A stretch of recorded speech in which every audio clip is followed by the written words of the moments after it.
देश भर में कहीं भी शोभा यात्रा निकले उस पर पत्थरबाजी की खबरें जरूर आती हैं। हरियाणा में जो हुआ वो कुछ ज्यादा ही भयानक था। जिस तरह से भीड़ ने हिंदुओं की शोभा यात्रा पर हमला बोला वो किसी जंग की तैयारी से कम नहीं था।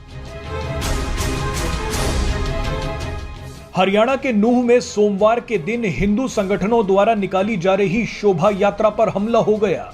जमकर पत्थरबाजी की गई, सैकड़ों गाड़ियों को आग लगा दी गई।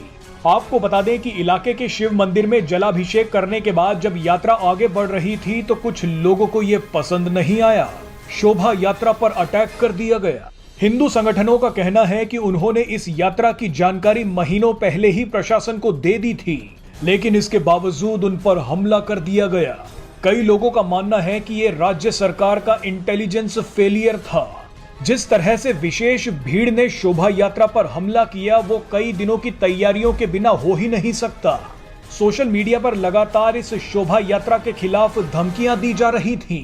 पूरी आशंका जताई जा रही थी कि हिंदुओं की इस शोभा यात्रा पर हमला हो सकता है, और हुआ भी वही।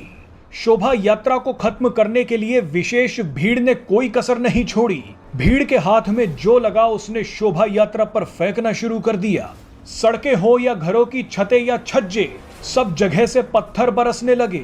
जिस रफ्तार से शोभा यात्रा पर पत्थर बरस रहे थे वो गोलियों से कम नहीं थे। इस दौरान कई ऐसी तस्वीरें सामने आई जो साबित करती हैं कि यात्रा पर हमले की तैयारी पहले से ही की जा चुकी थी। जिस तरह से छतों से पत्थर बरसाए गए वो अचानक नहीं हो सकता। ये ठीक वैसी ही तस्वीरें थी जैसी दिल्ली में हुए दंगों में देखी गई थी। आपने देखा होगा कि कैसे हमले से पहले घरों की छतों पर और कई बार तो मस्जिदों की छतों पर पत्थर जमा कर लिए जाते थे। अब हरियाणा के नूंह और मेवात में भी यही हुआ। आपको बता दें कि नूंह में भड़की हिंसा की चिंगारी मंदिरों तक पहुंच गई। दंगाइयों ने मंदिरों में भी तोड़फोड़ करने की कोशिश की। बताया जा रहा है कि नूंह के नल्हड़ शिव मंदिर में 2000 लोगों को छुपना पड़ा। ये सभी लोग शोभा यात्रा में शामिल होने आए थे। दंगाइयों की भीड़ इतनी बेकाबू थी कि उन्होंने मंदिर के आसपास के घरों पर भी पत्थरबाजी करनी शुरू कर दी। जानकारी के लिए बता दें कि हिंसा की आग अब गुरुग्राम और फरीदाबाद तक पहुंच गई है। इस हिंसा में 2 होमगार्ड्स समेत 3 की मौत हो गई है, जबकि 10 से ज्यादा पुलिसकर्मी घायल हैं। इलाके में कर्फ्यू लगा दिया गया है और इंटरनेट को रोक दिया गया है।